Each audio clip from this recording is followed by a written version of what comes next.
Hello मेरे प्यारे विद्यार्थियों, आज आपका स्वागत है मेरे मिशन इंस्टीट्यूट प्रयागराज में। और आज हम आपसे बात करेंगे सामान्य हिंदी के बारे में। जैसा कि आप जानते हैं कि यूपीपीएसआई, जीडी और अन्य परीक्षाओं में हिंदी का क्वेश्चन पूछा ही जाता है। आपको यूपीपी में 37 से 38 क्वेश्चन, यूपीएसआई में 40 क्वेश्चन, अन्य परीक्षाओं में 15 क्वेश्चन, 25 क्वेश्चन, 30 क्वेश्चन पूछा ही जाता है। हिंदी जो है आपका एक बहुत महत्वपूर्ण विषय है, जो कि हर एक एग्ज़ाम में इसका एक पार्ट आपको मिलता है देखने के लिए। और हम कहीं ना कहीं 1, 2, 3 क्वेश्चन से रह जाते हैं। क्यों रह जाते हैं? छोटी छोटी गलतियों से। कैसे? छोटी छोटी गलतियों से। तो आज हम प्रयास करते हैं कि जीरो से लेकर हाई लेवल तक, शून्य से लेकर शिखर तक जाने की। तो सबसे पहले हम बात करेंगे वर्ण विचार की। किसकी? वर्ण विचार की। सामान्य हिंदी में सामान्य हिंदी में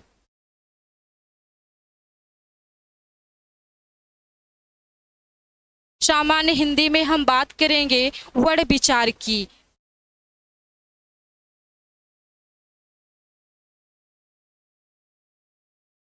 वर्ण विचार वर्ण विचार के बारे में बात कर रहे हैं। तो वर्ण कहते किसे हैं? वर्ण कहते किसे हैं? वे वर्ण जिनका और टुकड़ा नहीं हो सकता है, जिनका और टुकड़ा नहीं हो सकता है, अर्थात जिनका खंडन नहीं किया जा सके, जिसका खंडन नहीं किया जा सके। वर्ण से बना वर्णमाला। वर्णमाला किसे कहते हैं? वर्णों के व्यवस्थित समूह को वर्णमाला कहते हैं। यहाँ हम आते हैं वर्ण के भेद। वर्ण के वर्ण के भेद कितने होते हैं? 2 होते हैं। कौन कौन से? स्वर और व्यंजन। स्वर और व्यंजन। स्वर और व्यंजन। स्वर किसे कहते हैं? स्वर किसे कहते हैं कि वे स्वर जिन वर्णों का उच्चारण करते समय हमें किसी अन्य वर्ण की आवश्यकता नहीं पड़ती है, उन्हें स्वर कहते हैं। स्वर स्वतंत्र होते हैं। स्वर स्वतंत्र होते हैं। स्वरों की संख्या 11 होती है। कुल स्वरों की बात करें तो 13 होती है। मात्रा की बात करें हम, मात्रा कितनी होती है? 10 होती है। तो यहाँ हम लिखते हैं स्वरों की संख्या। स्वरों की संख्या 11 होती है। स्वरों की संख्या 11 होती है। कुल स्वरों की संख्या कुल स्वरों की संख्या कुल स्वरों की संख्या 13 होती है। कुल स्वरों की संख्या 13 होती है। मात्रा की बात करें तो मात्रा 10 होती है। मात्रा 10 होती है। आइए देखते हैं कि हमारा स्वर कौन कौन सा है। स्वर कौन कौन सा है? यहाँ पे अ, आ, ई, ई,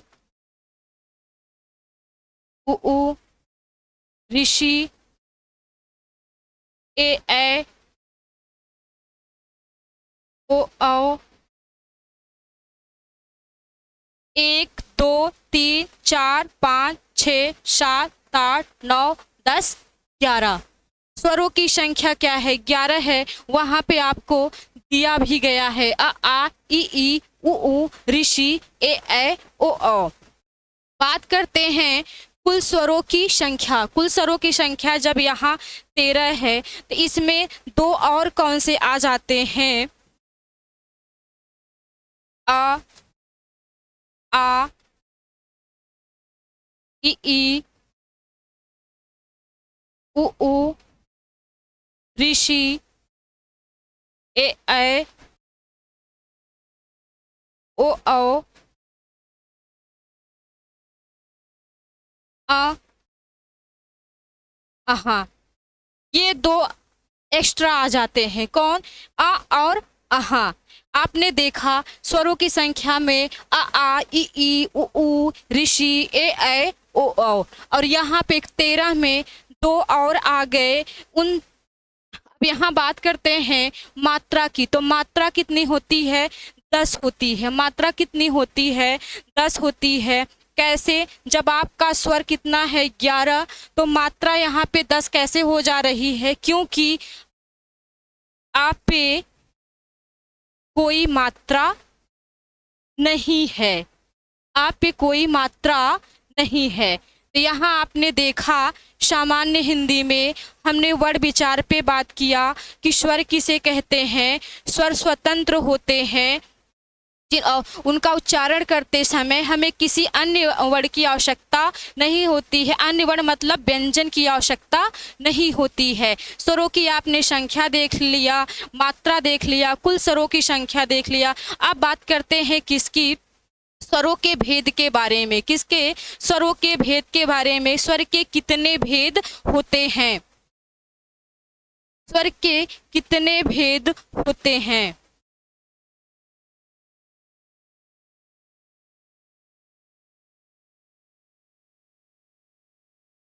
स्वर के कितने भेद होते हैं?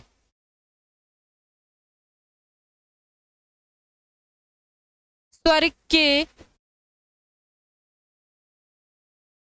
स्वर के भेद, स्वर के 3 भेद होते हैं। कितने भेद होते हैं? स्वर के 3 भेद होते हैं। कौन कौन से? पहला, ह्रस्व स्वर।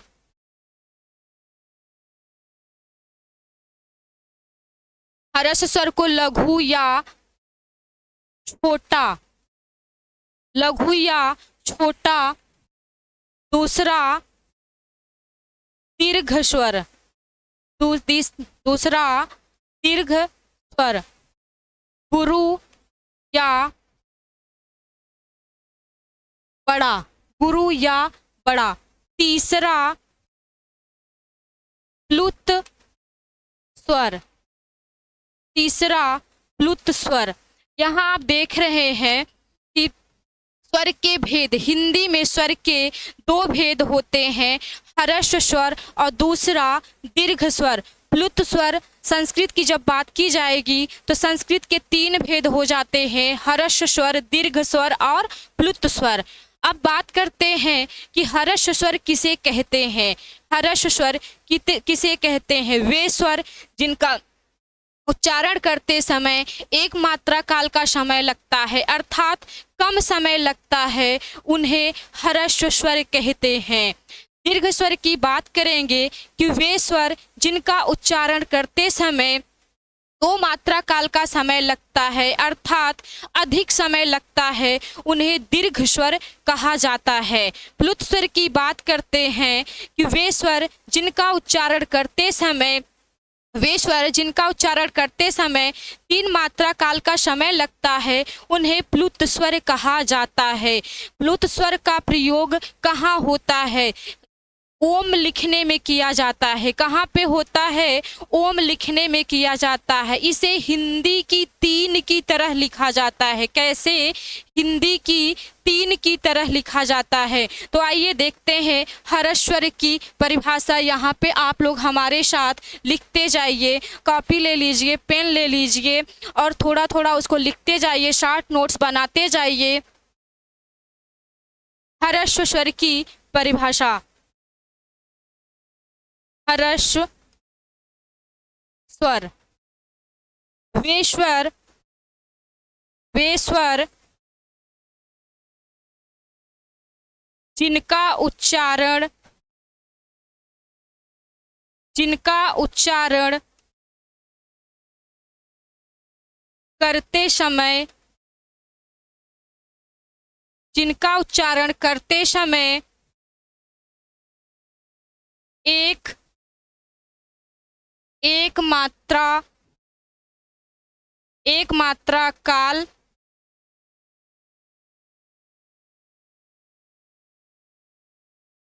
अर्थात कम समय लगता है उन्हें ह्रस्व स्वर कहा जाता है।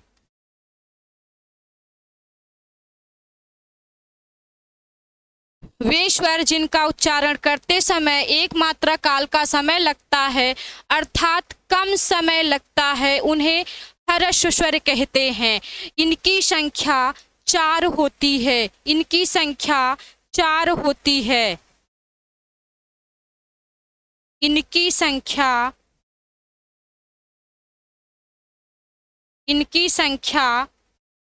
4 होती है। कौन कौन से होते हैं? छोटा अ, ई, उ, ऋषि। ह्रस्व स्वर को आपने देखा कि जिनमें एक मात्रा काल का समय लगता है अर्थात कम समय लगता है उन्हें ह्रस्व या लघु या छोटा कहते हैं। इनकी संख्या कितनी होती है? 4 होती है।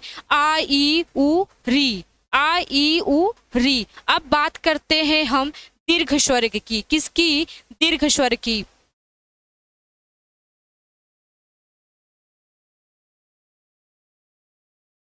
नंबर 2 दीर्घ स्वर। नंबर 2 दीर्घ स्वर। दीर्घ स्वर साथ साथ आप लोग लिखते जाइए, देखते जाइए। वे वर्ड जिनका उच्चारण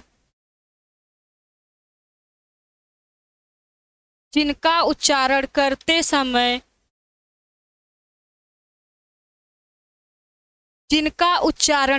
समय दो मात्रा काल का समय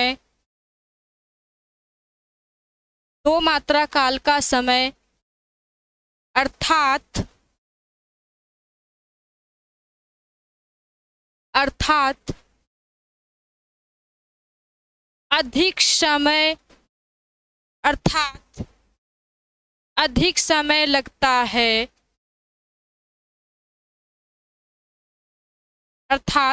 अधिक समय लगता है उन्हें दीर्घ स्वर कहा जाता है। वे वर्ड जिनका उच्चारण करते समय अधिक समय या 2 मात्रा काल का समय लगता है उन्हें दीर्घ स्वर कहा जाता है। इनकी संख्या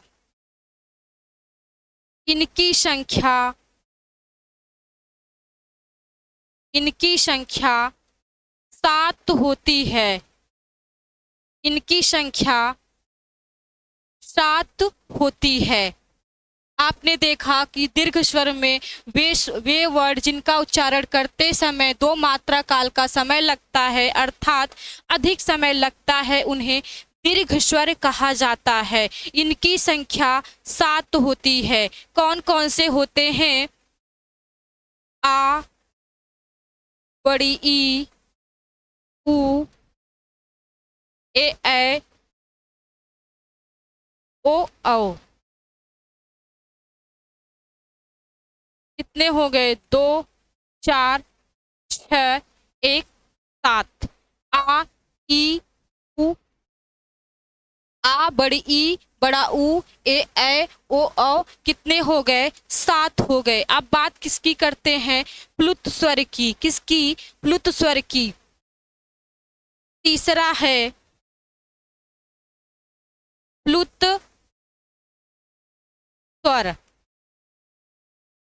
तीसरा है प्लुत स्वर किसे कहते हैं? वे स्वर या ये वर्ड जिनका उच्चारण करते समय 3 मात्रा काल का समय लगता है उन्हें प्लुत स्वर कहा जाता है।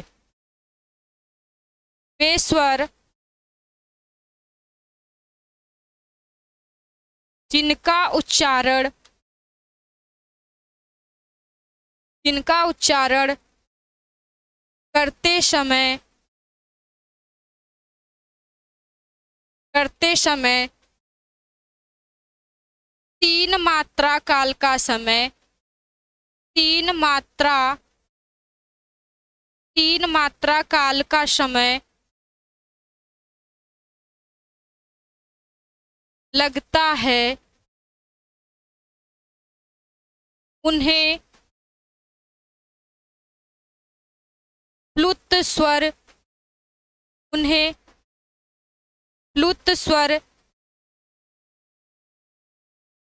कहते हैं। उन्हें प्लुत स्वर कहते हैं। वे स्वर जिनका उच्चारण करते समय तीन मात्रा काल का समय लगता है, उन्हें प्लुत स्वर कहते हैं। इसका प्रयोग ओम लिखने में किया जाता है। हम प्लुत स्वर का प्रयोग कहाँ करते हैं? ओम लिखने में करते हैं। कहाँ? ओम लिखने में। क्या? ओम लिखने में। इसे हिंदी की तीन की तरह लिखा जाता है। कैसे लिखा जाता है? इसे हिंदी की तीन की तरह लिखा जाता है। इसे हिंदी की तीन की तरह